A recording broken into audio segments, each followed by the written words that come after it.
Կելը ինչ տրամադրությամբ եք եկել պաշտոնավարման առողջանը, ինչ ակնկալիքներ ունեն Իրանում երկու գործակցության։ شما شرکت میکنید و چه انتظاراتی دارید از همکاری متقابل دو کشور ایران و ارمنستان؟ بسم الله الرحمن الرحیم. بنده از طرف رئیس جمهور محترم جمهوری اسلامی ایران جناب آقای دکتر احمدی نژاد و از طرف دولتم و ملتم در این مراسم با شکوه تحلیف رئیس جمهور محترم ارمنستان داریم شرکت میکنیم. Ես Իրանի Իսլամական Հանրապետության նախագահ դոկտոր Արման Նեժադի կողմից եւ Իրանի կառավարության կողմից եմ մասնակցում Հայաստանի Հանրապետության մեծարգո նախագահի երդման արարողությանը.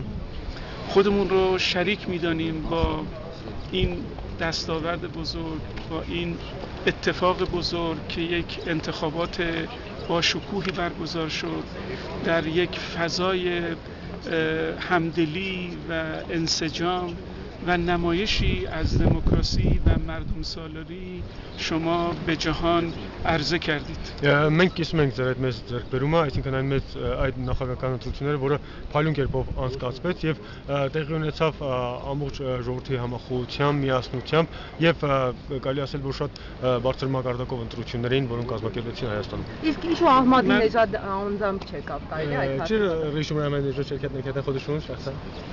بله، ما در دوران انتخابات خودمون هم هستیم. ما در 2 ماه آینده 2 ماه و نیم دیگر انتخاباتمون شروع میشه. از حالا فضای انتخاباتی در کشور هست.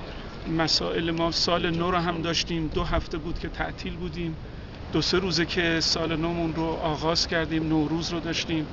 به این اعتبار یه مقدار فعالیت ها زیاد بود و ایشون خیلی مایل بودن خودشون شرکت بکنن.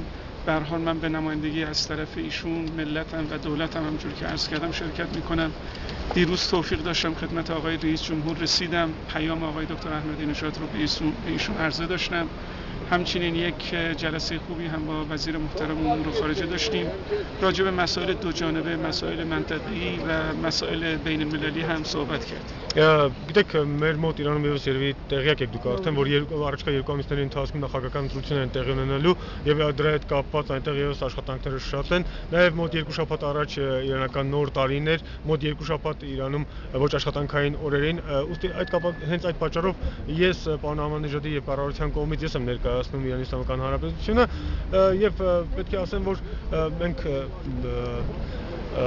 ինքներս էլ այդ աշխատանքներով ենք զբաղված, շատ ծանրաբեռնված էր, դրա համար ես եմ ներկայացնում այդ կառավարությանը. 3 շատ լավ հանդիպումներ եմ ունեցել նախագահի հետ, մեծարգո պարոն Սերժ Սարգսյանի հետ եւ պարոն Արման Նեժադի ուղերձն եմ փոխանցել իրեն, շնորհավորել եմ իր կողմից եւ նաեւ հանդիպում եմ ունեցել պարոն Էդվարդ Նալբանդյանի հետ, արտաքին գործերի նախարարի հետ, մենք քննարկել ենք ԵԿՕՄ եւ տարածաշրջանային խնդիրներ. Շնորհակալություն.